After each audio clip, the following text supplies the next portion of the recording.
Call of Duty Vanguard. The massive stain on the Call of Duty franchise. This game is pretty interesting if you ask me. Now, there's a lot of things that went wrong, and those things that went wrong has honestly shaped the franchise forever, in my opinion. A lot of lessons were learned, a lot of things have happened, and yeah, this is interesting thing. It's gonna be an interesting discussion. I have a lot of things to say on Vanguard, so get the popcorn, enjoy the talk. If you guys do have any comments about things you want to express about Vanguard, where you think it went wrong, what don't you like, what you do like, whatever you want to say about this game, leave it in the comment section below. We can have a conversation about it.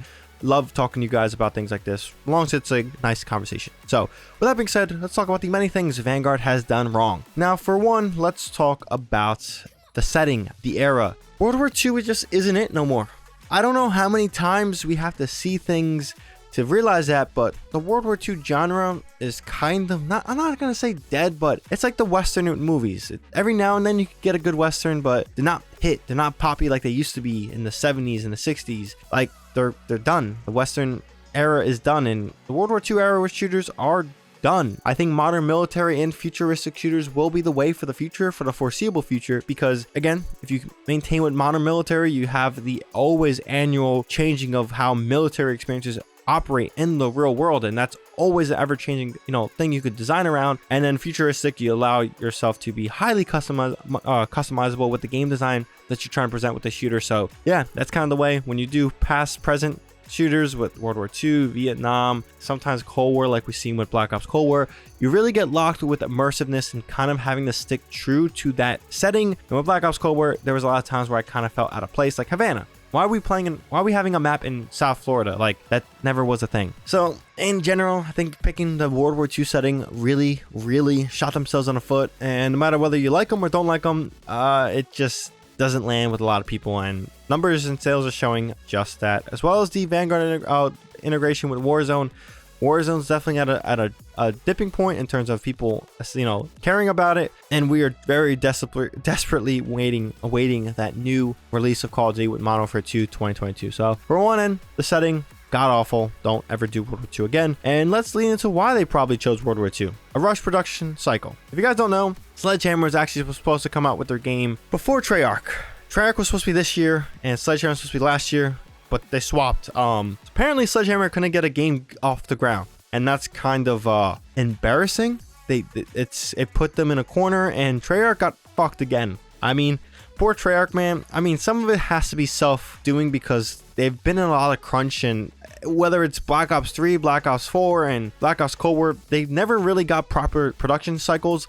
There are always some kind of issue with the leadership and getting things going. I don't know what it is. It's kind of not really important to the topic, but the annual release of Call of Duty is definitely catching up to some of these studios, specifically Treyarch and Sledgehammer, and they put them in a corner. Now, maybe they chose World War II because there's a lot of assets they could build from World War II, from their previous Call of Duty to this, and it helped, and I'm sure that was a thing to very easily mitigate a lot of stress and crunch that could have been there if they didn't go this route. But yeah, I think the production time put them in that setting, and gladly, we'll talk about this at the end, it's changing the franchise, I think, permanently from now on. So another thing that really hindered them is poor game design choices, specifically with the gunsmith. Now, this is a great feature that was introduced in Modern Warfare 2019. I think it's the best version in Modern Warfare 2019. Now, what this version of the gunsmith does, or at least the version did, was allow you to customize guns however you see fit. You had 5 attachments, and you can really build it out to be a close range engagement weapon, a long range engagement weapon, somewhere in the middle, maybe a whole different weapon entirely. It was really flexible and allowed a lot of player choices. So for some reason,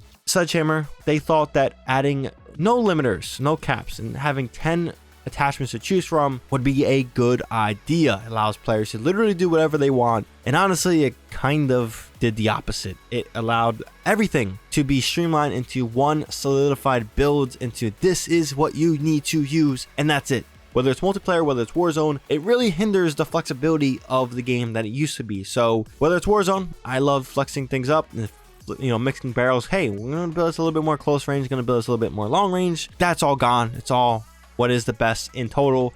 And that really limits gameplay options, and that isn't good one bit. And last but not least, this is not easy to say, but I don't think confidence is there with Sledgehammer Games at all, and I don't think there is any way to build that back up. Confidence within this studio is non-existent because sales of this game is one of the franchise's worst, if not the worst. And that's kind of crazy to say because Warzone definitely boasted a lot of sales with Black Ops Cold War. And even though Modern Warfare 2019 was a record-setting Call of Duty release and tons of people bought it, got back into it, and permanently played it, Warzone even expanded those sales even further. So I can't imagine what this game would be without Warzone and the sales in that regard. So that's kind of embarrassing. But I think it shows that the confidence from the community is not there for them to ever make another Call of Duty. And it's tough to say that because I don't want anybody who's working there to feel like, damn, I want next Call of Duty, let's do this, let's do that. Their excitement, again, things can change. Maybe they are in a pre-production for another Call of Duty, but I think